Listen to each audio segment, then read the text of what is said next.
రాష్ట్ర రాజధాని నగరం మరింతగా విస్తరించనుంది. త్వరలో నిర్మాణం జరుపుకోనున్న రీజనల్ రింగ్ రోడ్డును కూడా దాటి ముందుకు వెళ్లనుంది. హైదరాబాద్తో పాటు హెచ్ఎండిఏ పరిధిలో కేంద్రీకృతమైన అభివృద్ధిని మరిన్ని ప్రాంతాలకు విస్తరించాలని రాష్ట్ర ప్రభుత్వం నిర్ణయించింది. ఇందులో భాగంగా హెచ్ఎండిఏ పరిధిని పెంచి మరికొన్ని జిల్లాలను చేర్చాలని కీలక నిర్ణయం తీసుకుంది.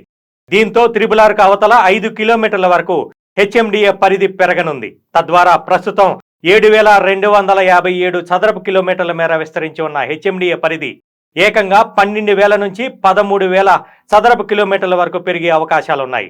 సుమారు 5-6 చదరపు కిలోమీటర్ల పరిధి అదనంగా పెరగనుంది. దాదాపు 17 ఏళ్ల తర్వాత హెచ్ఎండిఏ పరిధి పెరుగుతుండటంతో హైదరాబాద్ని ఆనుకుని ఉన్న 10 జిల్లాల్లో అభివృద్ధి కొత్త పుంతలు తొక్కనుంది. ఇప్పటికే రీజనల్ రింగ్ రోడ్డు రాకతో శివారు ప్రాంతాల భూములకు డిమాండ్ పెరగగా హెచ్ఎండిఏ పరిధి పెరుగుతుండటం మరింత అభివృద్ధికి బాటలు చేయనుంది. త్వరలో హెచ్ఎండిఏ బోర్డులో రాష్ట్ర కేబినెట్లో చర్చించి విస్తరణ ప్రతిపాదనలను ఆమోదించే అవకాశాలున్నాయి.